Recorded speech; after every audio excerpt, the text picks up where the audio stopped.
Heavenly Father, we just give you praise and thanks, Lord, for this wonderful day. Thank you, Lord, that you're a great and mighty God. We just thank you, Lord, for just being able to know you and to know that, Lord, that we are your beloved. Lord, that you think always well about us and you have good plans for our life. And we thank you for your word which you have given to us, your word which is a lamp unto our feet and a light unto our path. Father, we pray this morning that, Lord, that you would send your Holy Spirit to encourage our hearts, O Lord God. Lord, we pray that words that we share would not be words, Lord, for the intellect, Lord, but words for our inner man, O Lord Jesus. So we pray, Heavenly Father, that you would really minister, Lord, today to each one of us throughout this meeting, O Father. We pray that you will take control. We just want to give you all the glory. We pray that whatever is spoken will be spoken as the oracles of God, Lord. Yes. Lord, we just commit all these things in Jesus' name we pray. Amen. Can you all hear me?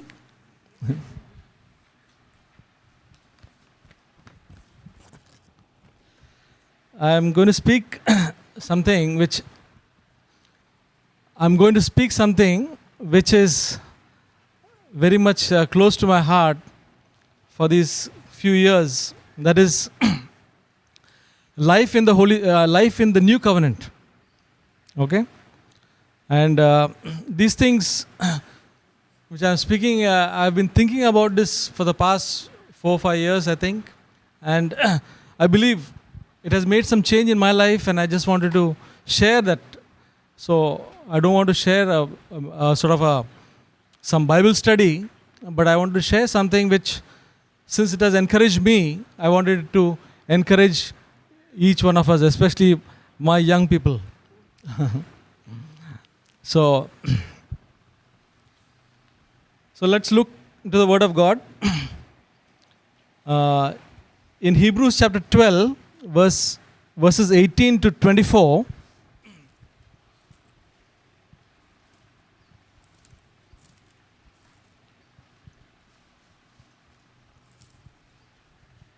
there are some passages about the new covenant. Hebrews chapter 12, verses 18 to 24. We'll just read it and just see how. Here it speaks about 2 mountains, which signifies 2 covenants. For you have not come to a mountain that may be touched, to a blazing fire, and to darkness and gloom and whirlwind, and to the blast of the trumpet and the sound of words, which sound was such that those who heard begged that no further word should be spoken to them. This is speaking about Mount Sinai in Exodus 19, when God spoke to them and gave them the 10 commandments. For they could not hear the command, even if a beast touches the mountain, it will be stoned. And so terrible was the sight that Moses said, I am full of fear and trembling. Now it speaks about another mountain. But you have come to Mount Zion, to the city of the living God, the heavenly Jerusalem, and to myriads of angels, to the general assembly and the church of the firstborn who are enrolled in heaven, and to God the judge of all, and to the spirits of righteous men made perfect, and to Jesus the mediator of a new covenant, and to the sprinkled blood which speaks better than the blood of Abel. Here we see about 2 mountains. One is Mount Sinai, which is speaking about the old covenant, and Mount Zion, which is the heavenly Jerusalem. And we can see the picture. And one we find that it speaks about darkness and gloom and whirlwind. We don't find that in the other mountain. It speaks about something more positive, and we have it as well, like one is this is full of light, and there's something greater about this. And this is what I want us to realize, that the new covenant is much more greater than the old covenant, in that it brings a richer life in God than the old covenant. Okay, now we'll read Galatians chapter 4.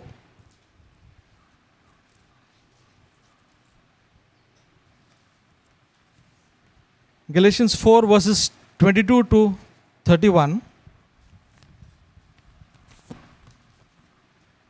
Here it speaks about two women, and there are also two covenants. It speaks about two women, and there are also two covenants. Galatians 4 verses 22 onwards. For it is written that Abraham had two sons, one by a bondwoman and one by a free woman. But the son of the bondwoman was born according to the flesh, and the son by the free woman through the promise. This is allegorically speaking, for these women are two covenants, one proceeding from Mount Sinai, bearing children who are to be slaves. She is Hagar. Now this Hagar is Mount Sinai in Arabia and corresponds to the present Jerusalem, for she is in slavery with her children. But Jerusalem above is free, she is our mother.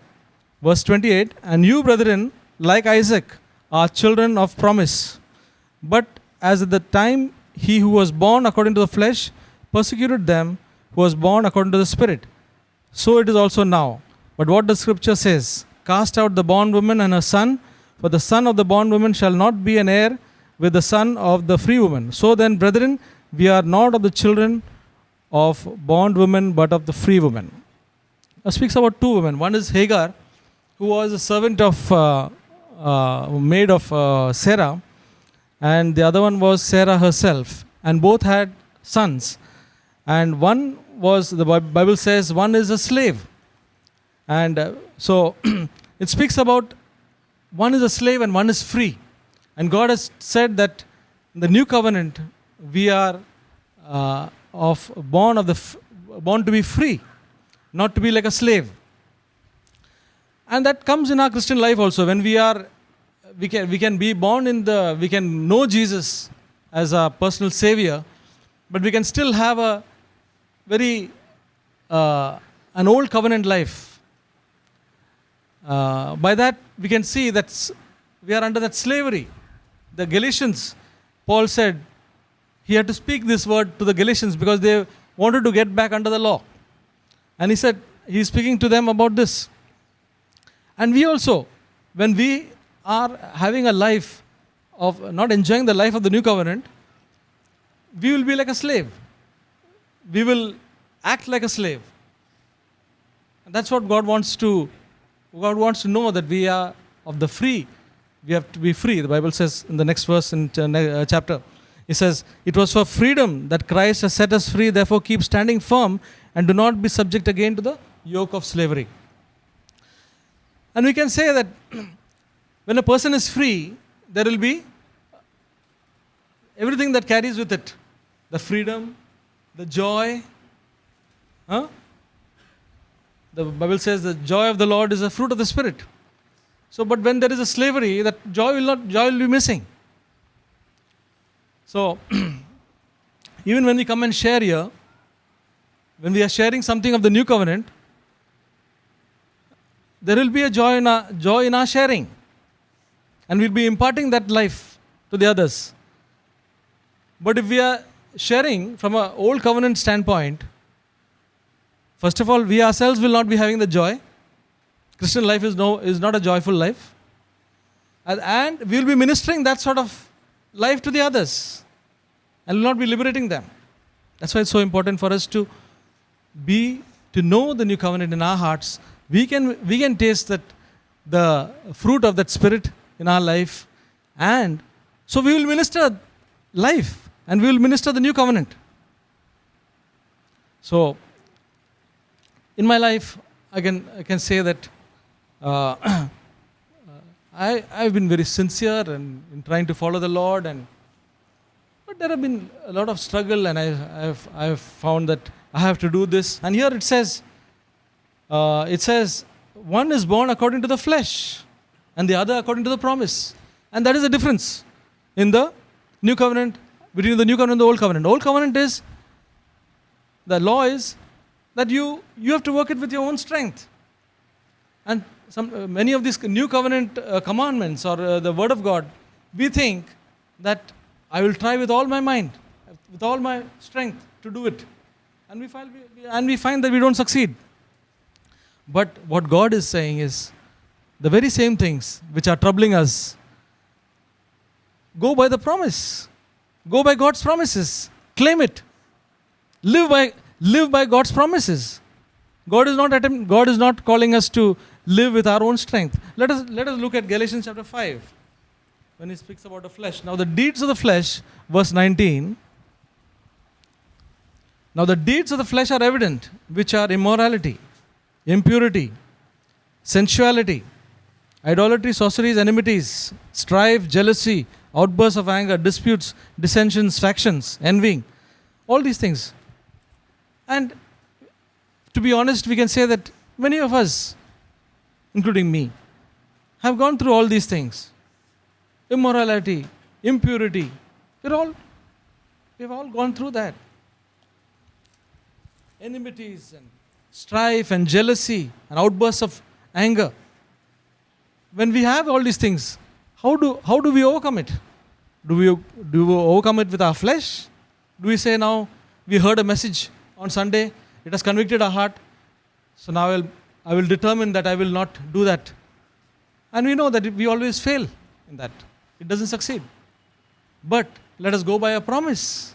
Say, Lord, let us take it to the Lord. Say, Lord, I'm struggling in this area. I'm having this enmity towards on this person. Whenever I see that person, I can't, look straight in the eye or other eye. Still, I cannot take out the thing what that person has done. Take it to the Lord. Say, Lord, but I want your life. I want to be like Jesus. Lord, will you help me? Then the Lord gives some promise. The sin shall not have dominion over us, and the Lord works in us both to will and to do of His good pleasure. And once you take it to the Lord, we find that He gives us the grace to do the thing which was impossible by our own strength. And that is the new covenant life. The new covenant life is not to live by the flesh, not to live by our determination. Let us give up that immediately. Nothing is going to happen. There's going to be no change in our life at all.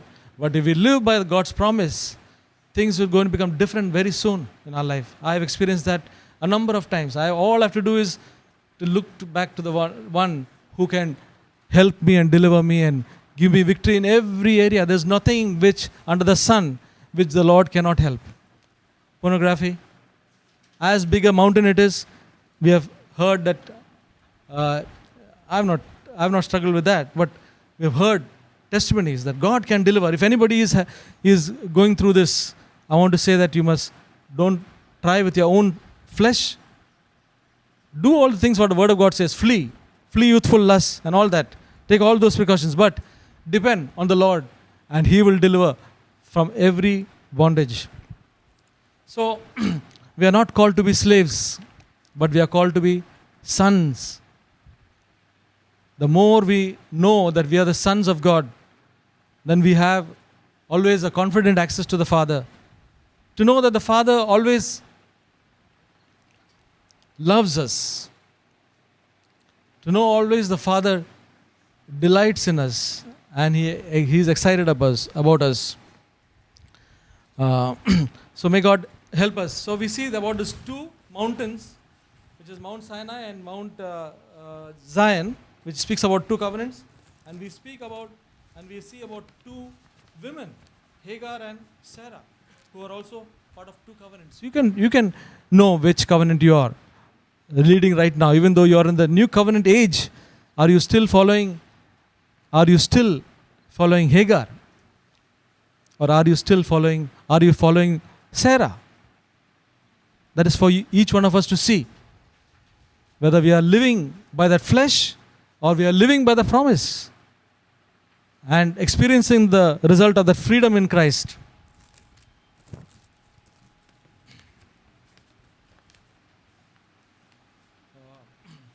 Now, in the new covenant, when we think about obedience is a part of the Christian life. Obedience. Now, when we think about the spirit of obedience in the new covenant, we see a great difference. We read 1 John 4:19. 1 John 4:19.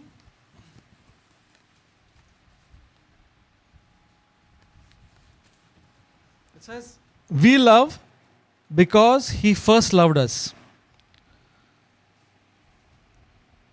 We love because, now see the pattern of this. It's very important.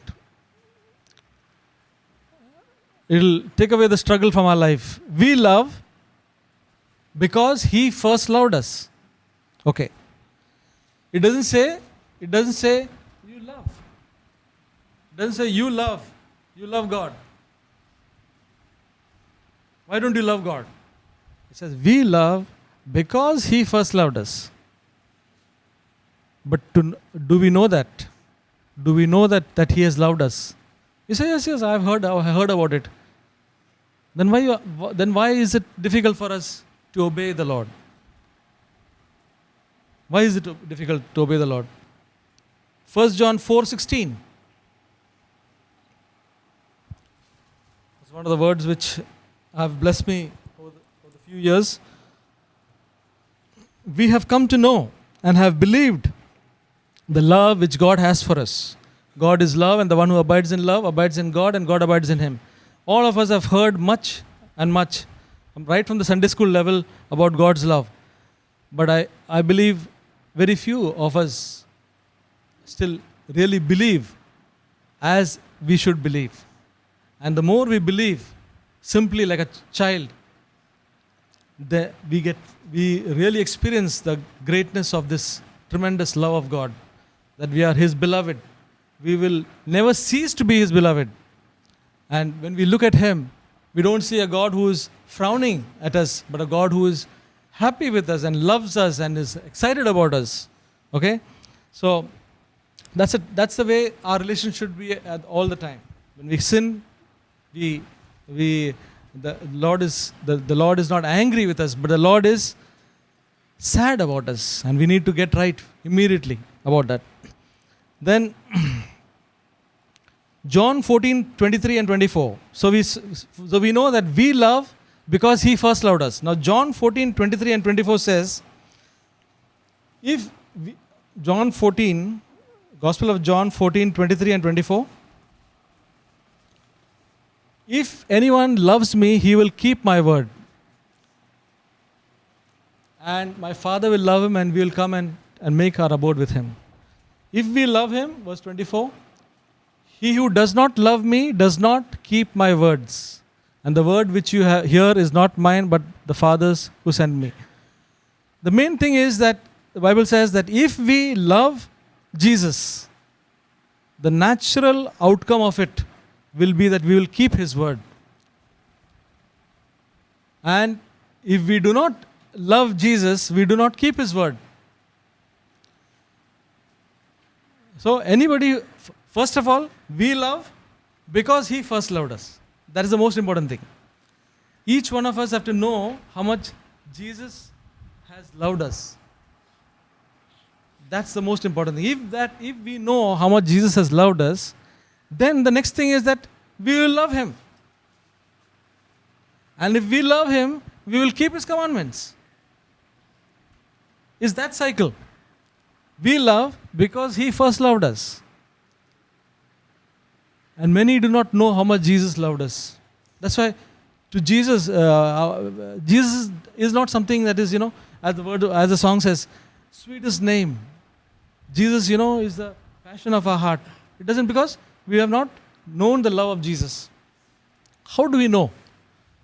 Luke chapter 7 verse 47. Luke chapter 7. How do we experience the love of Jesus in our life? Luke chapter 7 verse 47 is a very wonderful verse. For this reason I say to you, her sins, which are many, have been forgiven. For she loved much, but he who is forgiven little loves little. When we repent of our sins, truly repent from our sins and receive the forgiveness of Jesus because He died on the cross for us, then we taste the love of God. Then we taste the love of God. And it says that the more we know that we have been forgiven, the natural outcome is that more we will love. Many of us are finding it difficult to love Jesus because we don't feel how much we have been forgiven. We feel that, okay, Jesus has forgiven me of some few bad habits and that's all. But what about the Apostle Paul? He who was blameless according to the law, he says, he knew himself. He knew that I'm the chiefest of sinners. And he had such a passion for Jesus. And this is what in my own life, the Lord has forgiven me of so many things. I don't deserve what I presently have. Is only because of Jesus. And the more I know the love, how much I've been forgiven, that much I will love Him. So that's the secret of loving Jesus, is to know that He has forgiven us much. Take for example, in a day, how many times we need to ask Jesus to forgive us? Sometimes we may ask the Lord maybe 4 or 5 times or maybe 10 times, but the more we ask Jesus to forgive us, we are being forgiven also, and we will love Him much. What about in our thoughts we are proud? What about in our thoughts we are jealous? Do we feel the need to ask Him forgiveness? A person who is a Christian who loves Christ more will find so many things in his life daily to ask forgiveness from the Lord. The way he has spoken, the way he has probably just acted. Sometimes we may not speak something, but we act something which may not be so good for others, or not Christ-like, may hurt others. So things like that, when we realize, we can ask Jesus to forgive us. And it's like daily asking the Lord to forgive me for this, forgive me for that. But what is the outcome? Outcome is that we will love the Lord more in our life. He who is forgiven much, loves much. And when we love Him, then we want to obey His commandments. When we see something in the Word of God, we don't take it lightly and say, oh, this can be bypassed. So, whatever we know, God is only asking us what we know. He's not asking us what we do not know. What we know, are we faithful in that? He who loves me keeps His commandments. That's the new covenant. That's the new covenant. The old covenant is, the 10 commandments are there, keep it. But new covenant is, we love because He first loved us, and when we love Him, we will keep His commandments. That's the cycle. So the Lord in Hebrews chapter 8, we see about Hebrews chapter 8 verse 7 to 13.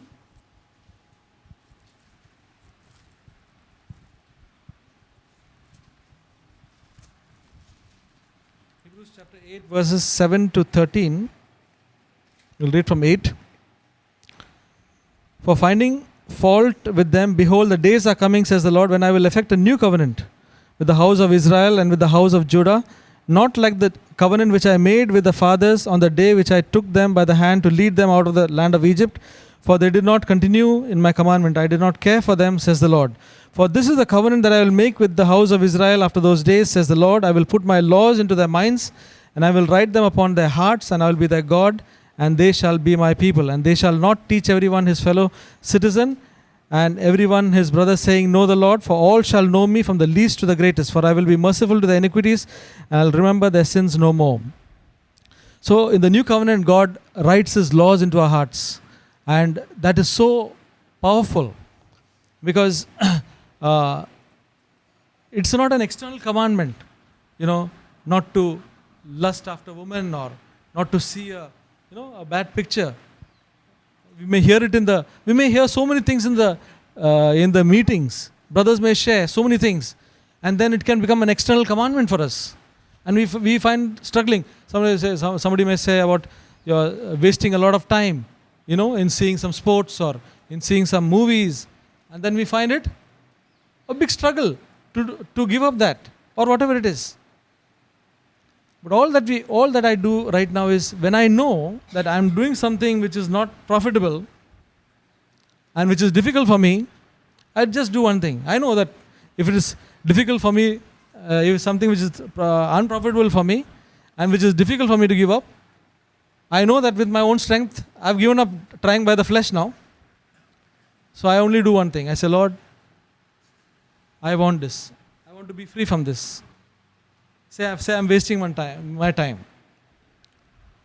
How much I try, I will still fall into that cycle. I say, Lord, I want you to write this law upon my heart. I want to be free from this wasting of this time. Would you help me? And I say, Lord, I'm willing to pay any cost for that. Would you write your law upon my heart? I find that the Lord works so much in these areas in my life. Wherever I have asked Him, I said, Lord, I want this. The most important thing is whether you want it or not. Suppose we say half-heartedly, I know that wasting time is not good, but I'm not earnest in saying, Lord, write your law upon my heart. And I'm not even willing to take the pains, of giving up, paying the cost. It doesn't happen. If I want to be free from jealousy, all I do is I don't struggle. I say, Lord, please write your law upon my heart that I want to be free from this jealousy towards any person in this world. Lord Jesus, I want to, as the Bible says, rejoice with those who rejoice and weep with those who weep. I want to have that spirit. Please write your law upon my heart.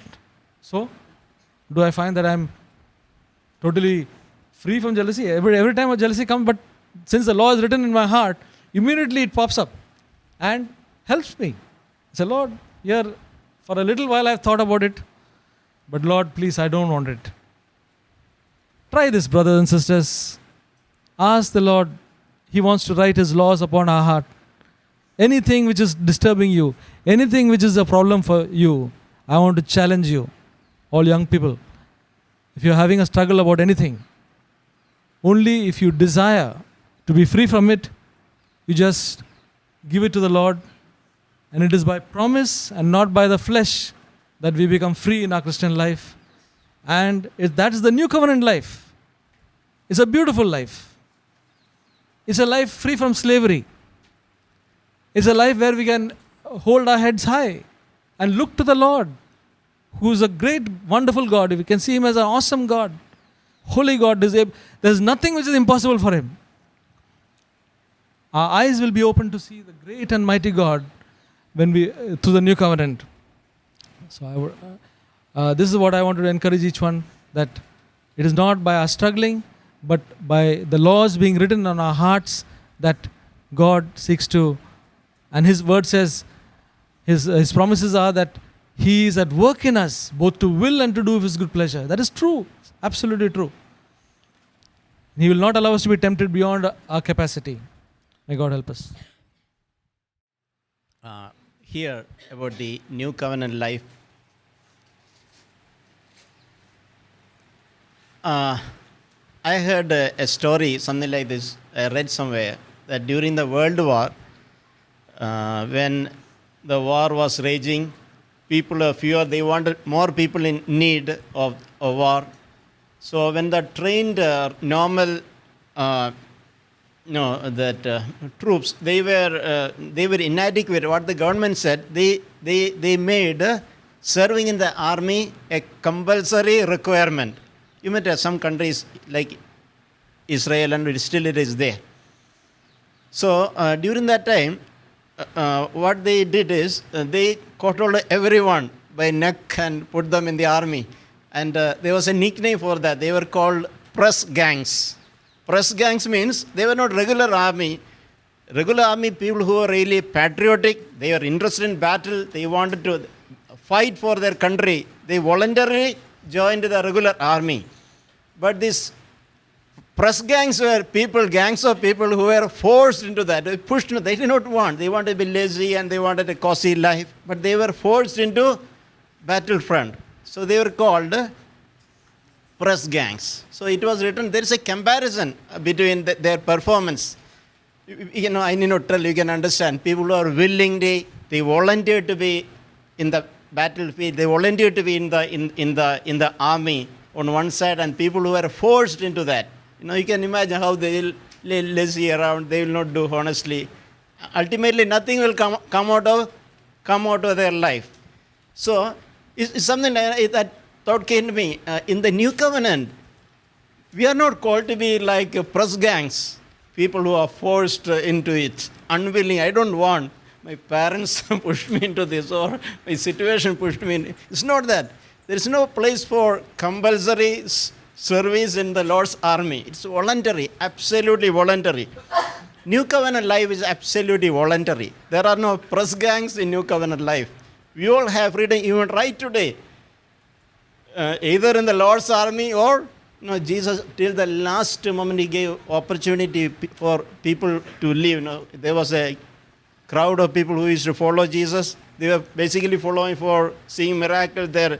They want to satisfy physical needs. They want to be healed. They want the stomach to be filled. And when Jesus spoke the truth, many people left him. And only 12 were alive. When those 12 people Jesus told, if you want, you are not leaving. If you want, you can also go. So that was how it is. In the New Testament life is absolutely voluntary. It's good to remember. Nothing is forced. We have freedom to serve the Lord. We can freedom to love the Lord. In the new covenant, life is out of our love relation with the Christ. It is absolutely voluntary. There is no compulsion on anyone. There is no compulsion in me. I love the Lord because Jesus, when I think about, as we heard today, when he first loved me, I have received the love of God in my heart when I was saying a student. So it comes natural for me to love him and serve him. My whole life to be devoted to him. Nobody has pressed me. My parents are not pressed me. It was an absolutely voluntary thing for me. I want to encourage every one of you. Don't think it as a compulsory military service. That is not how it ought to be. It should be voluntary. There should be a desire, a passion and desire in our heart to live a new covenant life, to serve the Lord. There was some interesting thing is written in the book of Luke. In the book of Luke, when Jesus was small, you know that story. They went to Jerusalem, and while they're returning, the parents, Jesus was lost, and their parents were even not aware about it. Imagine, it's a good real picture. It happened. The parents lost their child. Jesus was lost physically, and they were not even aware. It can happen to us. So it's a good thing to ask ourselves, if Jesus is there with me, have I given a place in my heart to Jesus? If Jesus is there still with me, this is something which we ask ourselves. In 2 Corinthians, there is a verse which is written, test your, 2 Corinthians,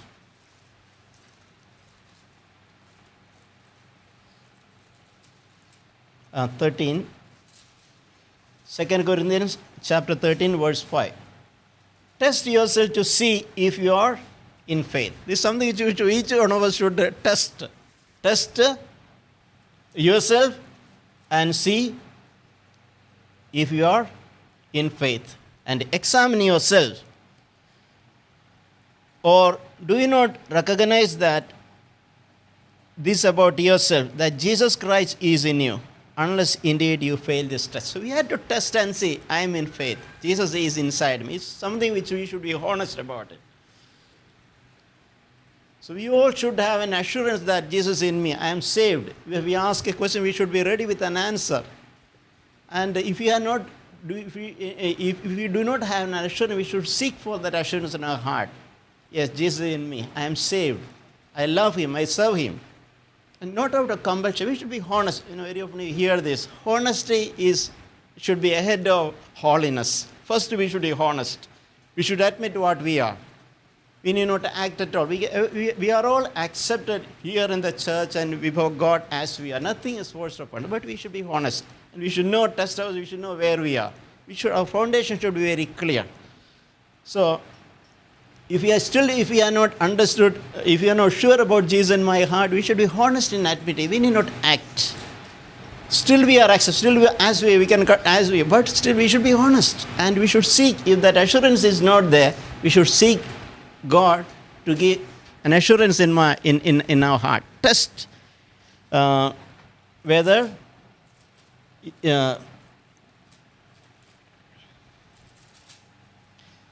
test is to see that you are in the faith. So I want to encourage everyone, dear brothers and sisters, we should test ourselves and we should have an answer to ourselves. Am I in faith? Is Jesus Christ in me? It should not be that we assume that Jesus is with me and we just go ahead with our routine things, as it happened to the parents of Jesus. It shouldn't be. A second thing we read there is in Luke chapter 2. When after 2-3 days they went back, parents of Jesus went back, Joseph and Mary, and they finally discovered their lost son. What was he doing?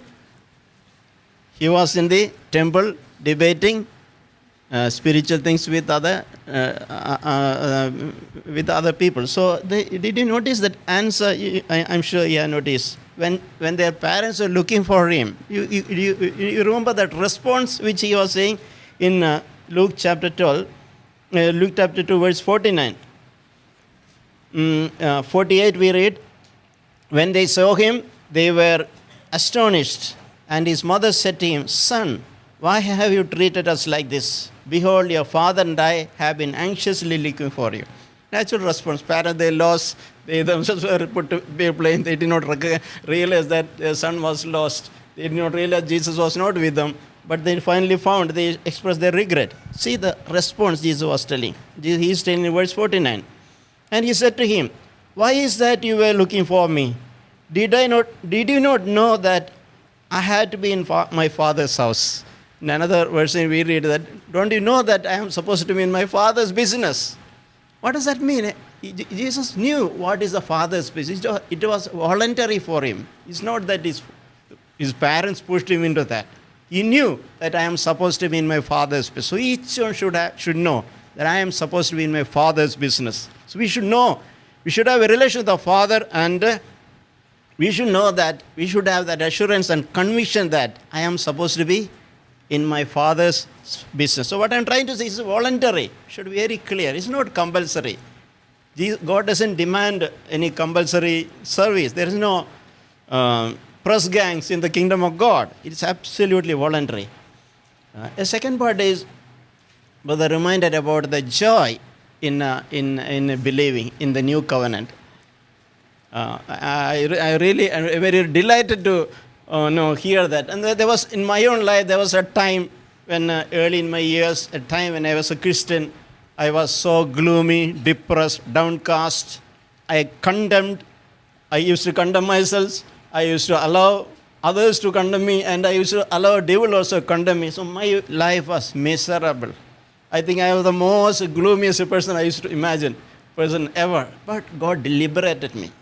And I understand this is not my calling. I don't need to be like this. God can fill me with His Holy Spirit, and that the joy of salvation come. What I recognize is joy is a kind of package deal with salvation. David is telling, do not take away the joy of salvation from me. What does that mean? When I am saved, joy is there. Without joy, there is no salvation. Along with the salvation, joy is there. If I don't have that joy, something is missing, something is wrong. I need to come back. So Lord really helped me to recognize that in His mercy, He's written, what Jesus Himself is written. We can read that, Hebrews chapter 1.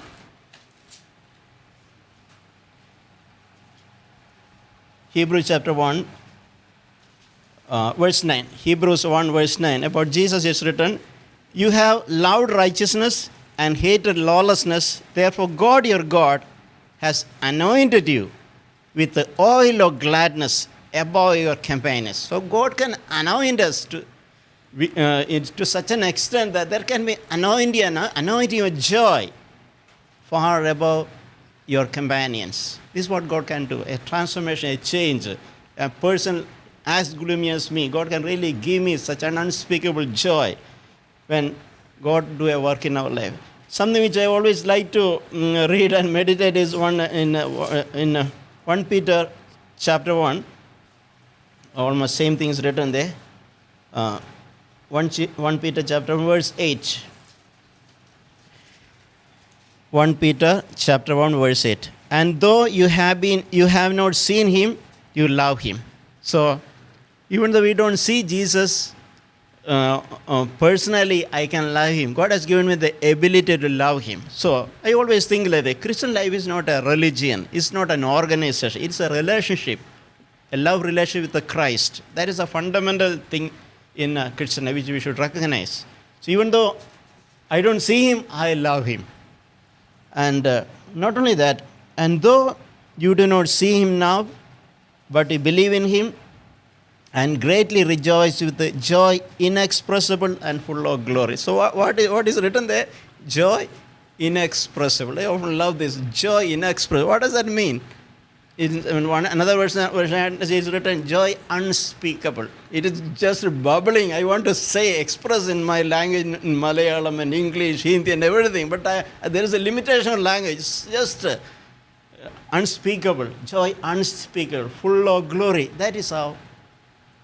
That is what God can do in our life. There is a joy in the new covenant life. It's not a gloomy things forced upon us unwillingly, just dragging, counting days. That's not how it ought to be our life. May God really help us to recognize that God has given us freedom and liberty. Only thing, we should not misuse the freedom. But new covenant life is something not forced upon us. It is voluntary. God wants volunteers who are willing to yield our lives. He's just knocking at the door. It's not gate crashing. Devil will come and force entry. But Jesus is knocking at the door. And he is waiting for us to enter, express our willingness. And we can really accept Jesus as our Lord. And not only that, as our Savior, and allow him to be the Lord and Master of every area of our life. It's also good to remember that there is a joy which is accompanying salvation. It's not a gloomy life. Who wants that? I don't want. I want to be a believer, a Christian, a child of God, a disciple, because one of the reasons this is the most wonderful thing I can ever imagine. There is unspeakable joy, inexpressible joy in salvation. Well, thank God for what I heard today. As brother was sharing about this one verse came to me. I was reading this past 1 week. The verse in Luke chapter 24.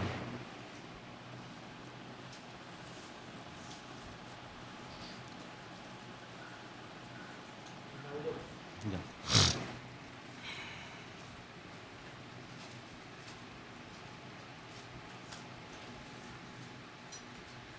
And you start from that verse 1, it says about Jesus.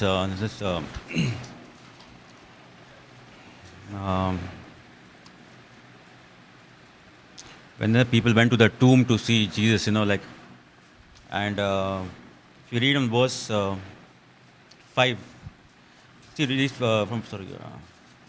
verse 4, it says, while they were perplexed about this, behold, two men suddenly stood near them in dazzling clothing. And the women were terrified, and they bowed their faces on the ground. And these men said to them, why do you seek the living one among the dead? This one verse was coming to me. If you read John 14,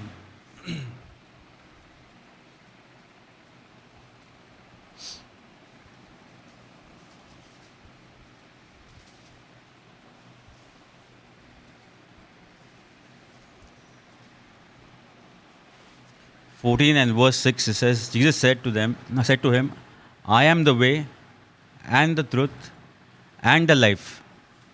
And no one comes to your Father but through me. God says, Jesus says, I am life. So I was thinking about these two things, like, where do you seek? Am I seeking Jesus among the dead, or am I really seeking for life? A life from Jesus. When Jesus says, come and learn from me. As listening to Brother Zach, who was sharing, about 1 John and just doing a Bible study.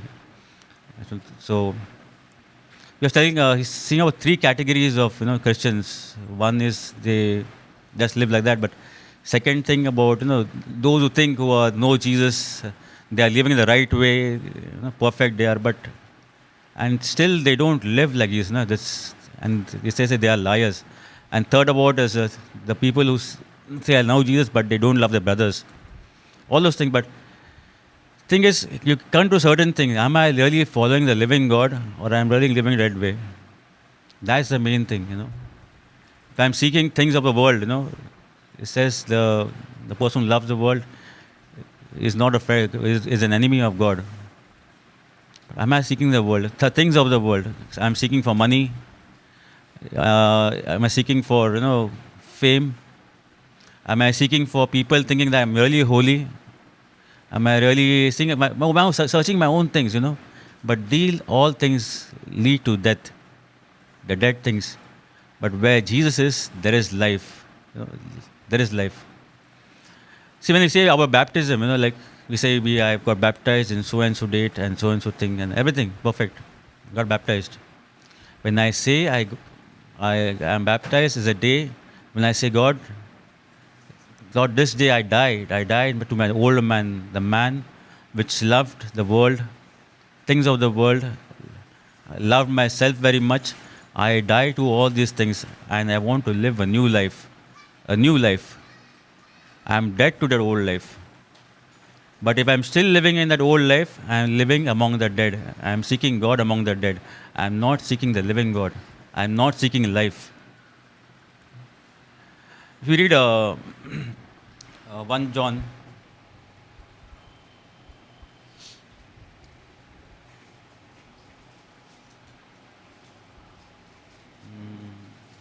chapter 2, I'll read from the Living Bible.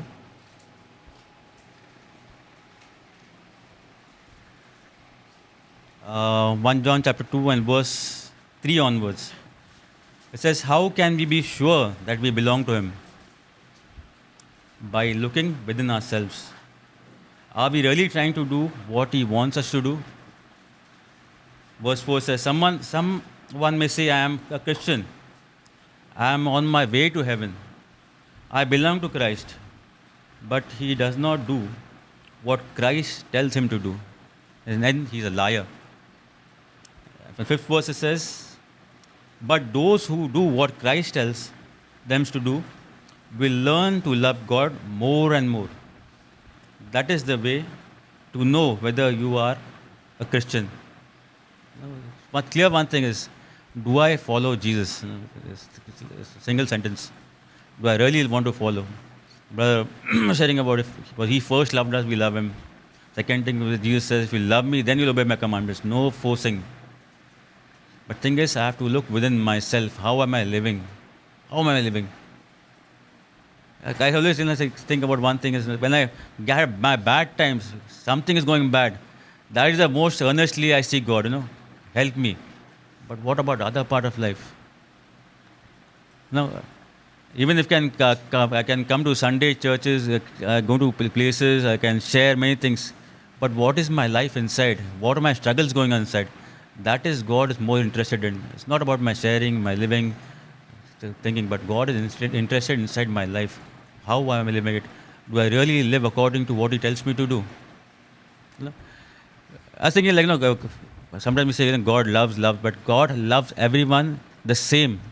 There's no difference. But He's happy when you obey Him. He's really happy. There's no limit to His love. He loves everybody. So the thing is, am I making God happy? God loves me. Am I really pleasing Him? I'm really pleasing inside. You can say, this son of mine, Santosh, he's struggling, he's falling. But one thing is, no, he's getting up and he's trying. He's trying. I was listening to an interview, this cricketer, Tendulkar, there was some program going on. They're asking about a thing, how he used to practice. So one incident that really I liked about is, he said, when there was a very big match, I used to wake up in the night, I used to stand in front of the mirror, and when I should stand in front, I should perfect myself. I should see where I was going wrong with my strokes. No balls, nobody's bowling at me, but one thing is, I just standing in front of the mirror. The same thing is with our lives. Are we standing in front of Jesus? Do we see where we are going wrong? I want that to be in life. I don't want to go many great heights, but one thing, God, I said, God, I want to be really pleasing to you. Really pleasing to you. My faults, all that, but God is interested in all those things. How sincere you are, how honest you are. Oh, that is life. When I see all these things, when I'm really following this Christ, I really, then, life is happy. If you read that, even the part of Luke 24, the later part, say there's two disciples were walking, and they were speaking about Jesus being crucified and things about what is happening. And Jesus came and joined them, and he spoke to them. But later part, they say, says, if you read that verse in Luke 24,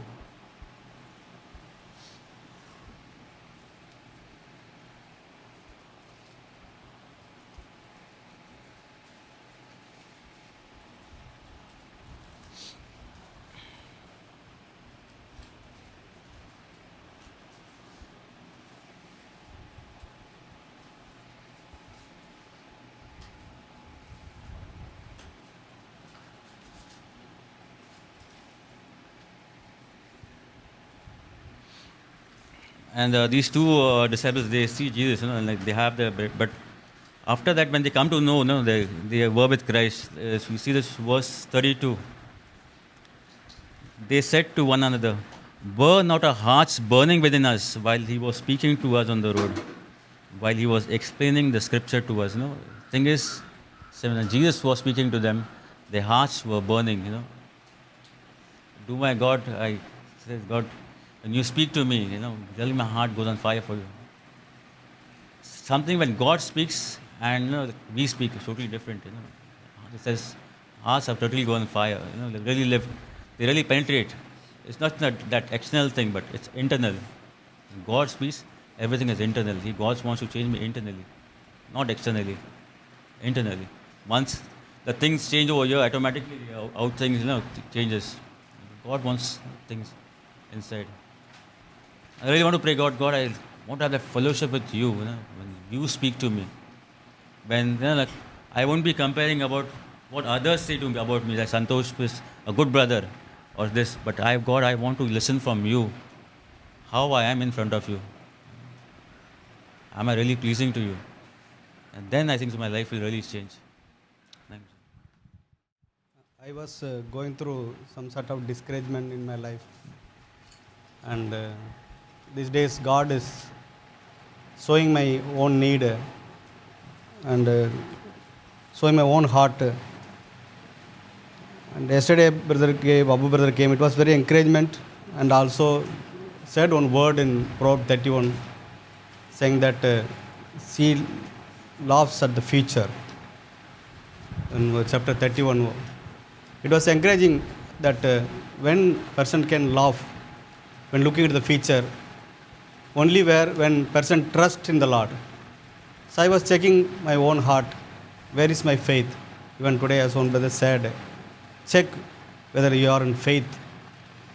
So that was coming to my heart and challenging, where is my faith in God? And today morning also I was just in morning, when I got up early morning, I was thinking and meditating. God gave me one word through which my heart was challenged. John chapter 5.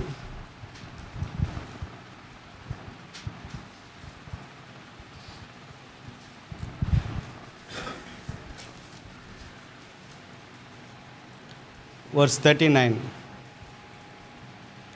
39 and what it says. You search the scripture because you think that is in them you have eternal life. It is these that testify about me. And you are not you are unwilling to come to me so that you may have life. So this was coming to my heart. You search the scripture, and I may be sometime now we search scripture, we study scripture, we hear so many sermons and search for the good messages, good sermons, search for the good church. We come to the good fellowship, but we're searching for the good fellowship, searching for a good preacher. All those things, it happens, and but Jesus says, one thing you missing, you don't come to me. You think that you will have eternal life by doing all those things, but one thing you are missing in your own life is you are not coming enough to me. And all those things are not leading to me, then you are ending up just simply living as old covenant life. The only new covenant life you will receive, only you coming to me. So I was looking in my own heart, am I going to Jesus these days? And do I have that same faith in my life? Do I have the same love when I came to the Lord? So that's what God was showing me. You are not coming enough to me. Jesus said, come to me, learn from me, the meek and humble heart. Do I go so often to Jesus? Very rare. Sometimes I miss that. That's what Jesus was reminding. Come to me. Come to me. You need my Holy Spirit. You cannot live your life in your own. I realize myself, I am so weak. And that's why sometimes I get discouraged. But God's telling you, come to me. I am the one who can fill you with the Holy Spirit so that you can live that life. That is the life which I want to give to you, the life to the full. So that was God was speaking to me these words. And also, second verse, it says, 41, I do not receive the glory from men. Verse 41, and I know you, that you do not have the love of God in yourself. So here, what verse 42 is God is reminding, there's no love of God. My challenge was to my heart is, do you love me? Do you have that same love? Even Revelation, we all know that God was speaking, Holy Spirit was speaking, you lost the first love. So I was thinking about that also. Do I love the Jesus? And I have grown in love. Today we hear that only I can love when I realize how much He has loved me, how much He has forgiven me. Anytime I forget that. And that's where I fall short of His glory. I'm not able to love Him. I'm not able to obey His commandment because I fail to recognize and how I fail to be grateful and thankful and meditate about His love. And that is another challenge I was receiving. And also, one more thing, Jesus spoke in verse 41, I do not receive the glory from men. And verse 44 it says, how can you believe when you receive glory from one another and you do not seek the glory that is from the one and only God? That was another challenge. I was checking my own heart, my faith this morning. The reason faith get leaks when you look of our own glory, my own glory, one appreciation of people or recognition from people, or when seek our own honor. And that's where God is showing me that your faith is so weak, or you can lose your faith only when you don't look up to God, when you don't trust God. And that's where I can go astray by looking to people, looking to external things, we can get carried away by ministry or lot of things doing for the Lord. But the one thing is very important, God was showing me that you have to always check whether that you have that faith, you have love, and that will happen only when I have desire to live for God, when I have desire to live for glory of God. So that's what God was speaking me and challenging me. I was feeling, God, please help me to get back my own love, original love, also get into faith and trust in you, not on anything else, only you I need. I want to live for your glory.